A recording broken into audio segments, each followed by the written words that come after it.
Welcome back to section 4, where we're going to look at hyperbolas. One of the things that we're going to see is that hyperbolas, which are these green guys, are actually amazingly similar to ellipses that we just finished looking at. I know they don't really look similar, but the similarities are incredible. And we'll see that in just a minute. But first, we're going to look at the learning targets, which are similar to the learning targets for ellipses. I can write the standard equation for a hyperbola, and I can graph a hyperbola and identify its vertices, covertices, center foci, and asymptotes. The only thing different here from ellipses is the word hyperbola instead of ellipse, and hyperbolas have asymptotes and ellipses don't. So, with the similarities, let's look at the similarities between ellipses and hyperbolas. First of all, the definitions. If we recall the definition of ellipses, it's a set of all points where the sum of the distances from the point to two fixed points, foci, is constant. The hyperbola definition is a set of all points where the difference of the distances from the point to the two fixed points is constant. So instead of adding the two distances together, we're going to subtract them. That's the only difference in the definition. So if we remember what an ellipse looked like, it was m plus n. If we had any point, we have our two foci, and m plus n was always going to equal the same number. In fact, it was always going to equal this distance, the distance of the major axis, which in this case is 10. For a hyperbola, if we take any point on the hyperbola, let's pick this one, then this distance minus this distance is going to be the same. If we call one of them m, the other n, m minus n is a constant. And notice I have it in absolute values because if we switch the order, it would be negative instead of positive or vice versa.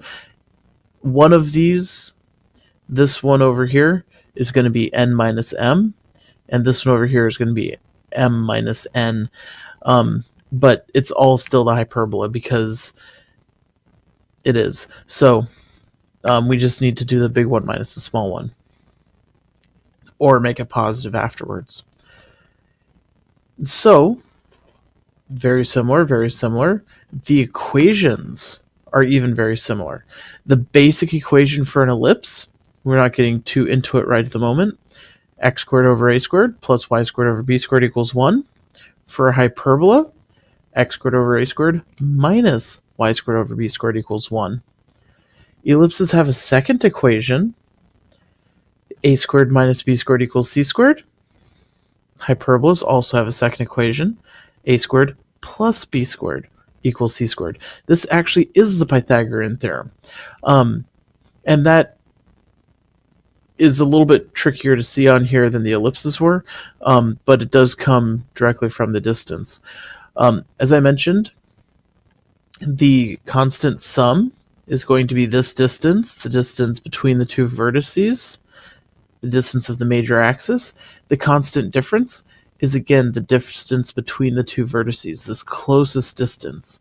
Because if we took this dot and put it right there, well, we have this distance and we have this distance. If we go this distance minus this distance, that just takes away this piece and we're left with just the stuff in between. And so that's going to be the distance. And it's again going to be 2a, just like here was 2a. So let's take a look at these hyperbolas. Just like with ellipses, we have horizontal and vertical ones. The horizontal ones open horizontally. The vertical ones open vertically. We have the foci, just like we did with ellipses. We have vertices, which are going to be right where we think that they would be, where they would be if it was a parabola. Notice in hyperbolas, the focus is further away from the center than the vertex, where in an ellipse, it's closer to the center than the vertex. We have covertices. The covertices are going to go the other way. So there and there, and then for vertical, they go horizontal.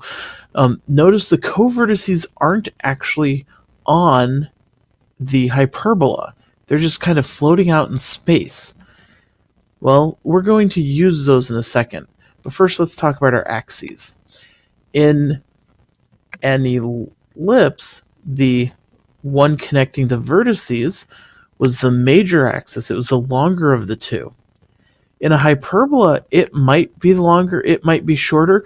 These might actually be the same. That doesn't make a difference. But if it was shorter, calling it a major axis is kind of seems strange. So we give it another name. We call it the transverse axis. It's still just the line between the vertices, and then vertical as well, the transverse axis. Well, then the line between the covertices is obviously going to be called the conjugate axis. These aren't as important to know, but they're there. So conjugate axis, and here conjugate axis. Now, how are we going to use these guys? We are going to make a box, a rectangle, that hits both vertices and both covertices. And what does this rectangle do? Oh, and by the way, that's basically the same if these are the same points we'd use to make the ellipse out of. Instead, we make a rectangle. And the rectangle, if we draw lines through the corner of the rectangles, those are the asymptotes, because hyperbolas are asymptotic. So we draw a rectangle, draw lines through the corners, and those are the asymptotes for the hyperbolas. The slope of the asymptotes for horizontal, we go up this distance over this distance. Just like with an ellipse, that would be up b over a. So the slope is b over a, and negative b over a. Looking over on the vertical, we can draw the same box. We can make the same axes. The slope, we go up b over a, and up b over negative a. So the slope is always plus or minus b over a. Now, the book, again, does this one a little bit different, where they always make the vertex distance a and the covertex distance b, just like they did with ellipses. And in ellipses, I said that was stupid. In hyperbolas, it's even more stupid. Don't do that, because it changes the equation for the asymptotes as well as every other equation that we are working with. I would just leave a as your horizontal distance and b as your vertical distance. And so let's look at the equations. Oh, before we look at the equations, let's look at distances. That horizontal distance I mentioned was a, and same thing, a. Vertical distance is b. Vertical distance is b. Again, the book changes that up. I wouldn't. And then the focal distance is c still. Focus distance is still c. And c will be the biggest of the three. Now we should be able to look at some equations.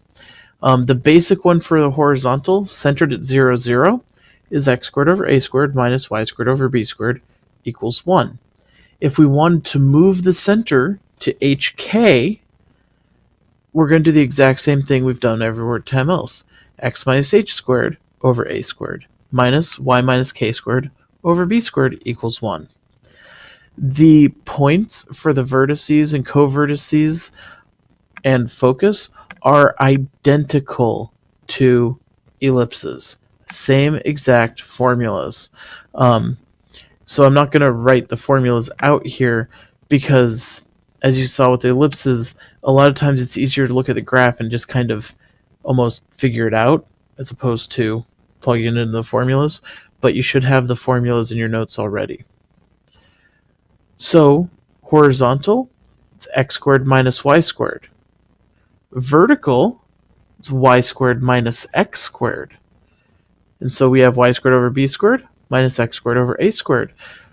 This is still the vertical distance. This is still the horizontal distance. If we wanted to make it a center not 0, 0, y minus k and x minus h, both of them squared. And so, as I mentioned a little bit earlier, it doesn't matter which is bigger, the a or the b. In fact, they could actually be the same. What matters, what determines whether this is going to be horizontal or vertical, is which one of our variables is positive. The y squared is positive, it's vertical. The x squared is positive, it's horizontal. And so that's the important thing. Because other than that, we're going to graph these identical. If we had this equation that made this, but it was y squared minus x squared, the box would be the same, the asymptotes would be the same. We would just graph it in this area and up here instead of in the horizontal areas. So we have these equations that are the same for both horizontal and vertical. The one that deals with the focus, a squared plus b squared equals c squared. And the asymptote equations. If it's centered at 0, 0, y equals plus or minus b over a, x. B is underneath the y, a is underneath the x. Makes our slope, y and x. If we want to move it to a different center, a center hk, we can plug it into point slope form. Y minus the y point, k, equals plus or minus b over a times x minus the x point, h. Notice this looks just like this or this. So if you have a center somewhere else, well, hey, it's y minus 2 squared.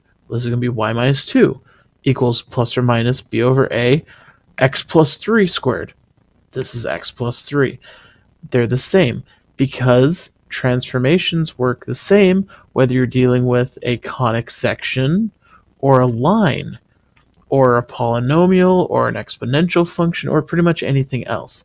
So that's one of the beautiful things about transformations. But anyway, these are the equations for asymptotes, both at centered at 0, 0 and centered at h comma k. And again, the formulas for your vertices and covertices and foci for both horizontal and vertical are identical to what you have for ellipses. So now that we have all this vocab, what are we going to do with these? We're going to do pretty much the exact same thing we did with ellipses. We're going to find the constant difference. So if we have a couple focal points and a point, we're going to find the distance from one focus to the point minus the distance from the other focus to the point. So distance is x minus x squared plus y minus y squared, then square root. Distance, x minus x squared plus y minus y squared, square root. So we have the x's and the y's. Notice all the y's are 0. So as we saw with the ellipses, we could just say, hey, negative 13 to 5, well, that's going to be 18. 13 to 5 is going to be 8. Those are the two distances. We'll find those this way too. Negative 13 minus 5 is negative 18 squared. Zeros are 0. Here, 13 minus 5 is 8 squared. Zeros are 0. Negative 18 squared is positive something square root. It's 18 minus 8 squared, 64 square root is 8. 18 minus 8 is 10. So notice, since it's only the x values, this was 18 and this was 8, and there we go. We're subtracting them. If this was an ellipse, we'd be adding them. What else are we going to do? We're going to write equations in standard form. So we could be given some information, a center, a vertex, and a focus. And so here we need to figure out first, are we going x squared minus y squared or y squared minus x squared? Is this going to be horizontal or vertical? So we look to see our center, our vertex, our focus. What variable is changing there? Oh, the y variable is changing. So if our vertex is in the y direction, that would make it a vertical hyperbola, which means we have y squared minus x squared. Center 0, 0, so we don't need to worry about anything with the y or the x. Now we just need b squared and a squared. Well, b, the vertex, is going to be here, so that's just going to be 5 squared minus a squared. We don't know a yet, but we do have that equation, a squared plus b squared equals c squared. We can plug this in for b, and 13 is c, so we get a squared equals 5 squared plus 13 squared. We can square both these numbers to get 25 and 169. Subtract 25. A squared equals 144, which means a equals 12, but we just need a squared anyway. So we can plug the 144 into there. 5 squared is 25. And there's our equation in standard form. So again, things to make sure of. We have the y squared minus x squared correctly, because the vertex and focus are in the y direction. The co-vertex would be in the x direction. It's perpendicular to it. Then we plug in what we know and use this formula to find everything else. How about if we had a graph? Same idea. We have a center, and then we have the horizontal radius, we have the vertical radius, and in this case, we can see it's horizontal, which means we have x squared minus y squared. It's centered at 0, 0, so we don't have to worry about the numbers there. And then, let's see, a, now these are counting by twos. We get to 7.5, or we get to 7 both ways. So that'll be 7 squared. And b's is 5, so that'll be 5 squared. And then 7 squared is 49, 5 squared is 25, and we get that equation. And so notice this is pretty much the same as dealing with an ellipse, except with an ellipse, this box would just be elliptical. Other than that, it's the same. And then graphing hyperbolas, that's going to be very similar to graphing ellipses as well.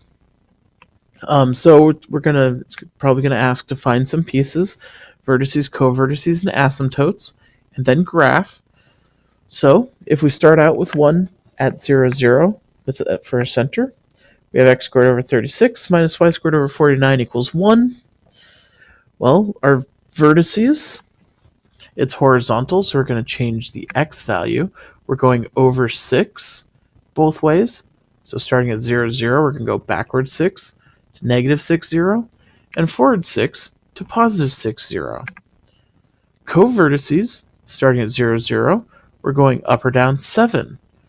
So we're going to go 0, 7, 0, negative 7. And the asymptotes, we're at 0, 0, so it'll be y equals plus or minus a slope times x.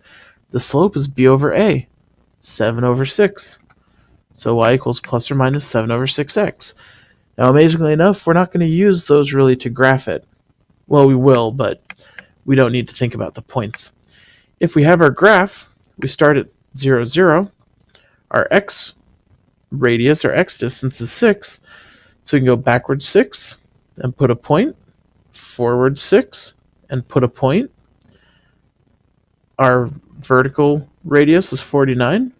So we can go 7, so we can go up 7, put a point, down 7, and put a point. Now, that's the exact same thing we do with ellipses, except with ellipses, we'd now connect them. With a hyperbola, we now draw the box. So we have our box, and we can make our asymptotes through the corners, and then graph it. It's horizontal, so it'll be here and here. It's going to hit the vertices. It doesn't come down here. I start at the vertex and go out towards each side, start at the vertex and go out towards each side, and make it asymptotic with the asymptotes. And there's the hyperbola. Not much different than graphing an ellipse, except that it looks entirely different. But when you see the other stuff here, you can see where it's very similar. So let's try one more. We have x minus 4 squared over 9 minus y minus 3 squared over 64 equals 1. So here it's not centered at 0, 0 anymore. If you would like to, go ahead and give this one a shot. You can probably graph it. It would be good for you to try. Did you get graph paper? You should really use graph paper for this. It'll make it a lot easier. I'll wait. Alright, now do you have graph paper? Did you graph it? I'm telling you, the graph paper is going to make it easier, but alright, if it's in your notes, whatever. So, you graphed it? No, you didn't graph it. Come on, try and graph it.